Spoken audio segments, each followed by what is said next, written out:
გასულა აქ გავიგე, აითაც ეყარაფიები და 4 გასულა იქიდან გავიგე. სოფელ ბებნიში გასროლის ხმები გვიან ღამით გაიგეს. 2 ტყვია 50 წლის კაცს მეზობელმა ესროლა.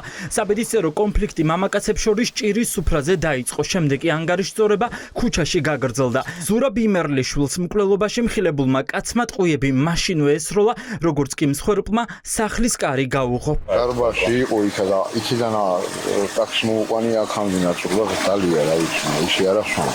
ჩიკიკურად ვერ იყო კარი. აი როგორ დაუნტკიცე სანის საბუთი როგორ მიშესან სანადიროი არ აღიცი ამაგდენიც არ ვიცი თოფი იყო თვითონ ბიჭებმა თქვეს უილა უბრალოდ ესროლა და მოკლე სახში შეეჭრა და ესროლა მეტი არაფერი ვინ არის ეს დაკო ვინც ესროლა მეზობელია ნათესავი ბიჭია სიძე იყო ოჯახი სიძე იყო და იმას ესროლა და რამე სუფრა იყო რა 40 იყო კი სუფრა ჩემი სიძე არის მოკლე დისკმა რა მოხდა რაც ამბობდა არაფერი წულა უბრალოდ შევიდა და ესროლა თოფი ახლო ესროლა და მედიკოსებს 50 წლის კაცი ადგილზე გარდაცვლილი დახვდა. ცისხლიანი ანგარიშწორების შემდეგ კი სავარაუდო მკვლელმა გაქცევა სადა.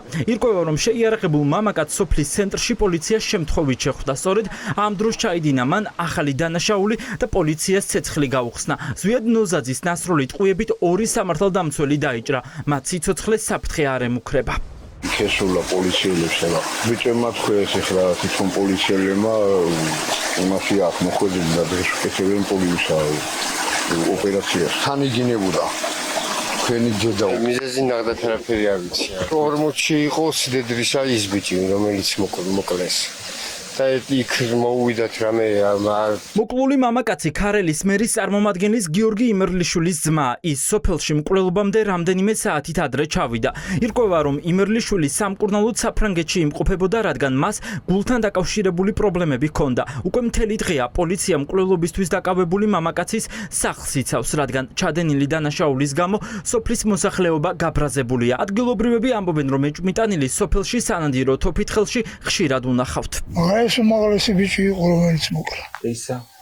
ისა ცოტა ნადირობას როკაცი დაიწყებს. ხალხის სროლას აბა ნორმალურია ისა ბიჭი. არავინ არ იცის შიგნით რა მოხდა, ეთქობა რაღაცაზე შეხედნა რაღაცა.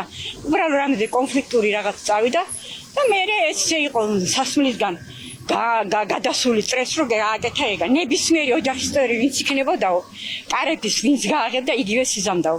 პირდაპირ ამ ბიჭზე არ იყო კონცენტრირებული ნებისმიერი. უბრალოდ დაემთხო რომ ამ ბიჭმა გააუყარებდა. ბიჭიც ესე მეზობელი იყო, წავიდოდა წყნარად მედიოდა, მოდიოდა და არავერა მოუდანასვამი იყო და აი ეგრე იყო. ძალიან კარგი პიროვნება. დაუკარგეთ ძალიან კარგი ადამიანი. მკვლელობისთვის და 2 პოლიციელის დაჭრისთვის დაკავებული კაცი წინასწარი დაკავების იზოლატორში იმყოფება. მას ბრალს უახლოეს საათებში ოფიციალურად წარუდგენენ. რაც შეეხება დაჭრილ პოლიციელს, ერთ-ერთი მათგანი ამ დრომდე სამედიცინო დაწესებულებაში რჩება, თუმცა ჩვენი ინფორმაციით მის სიცოცხლეს საფრთხე არ ემუქრება.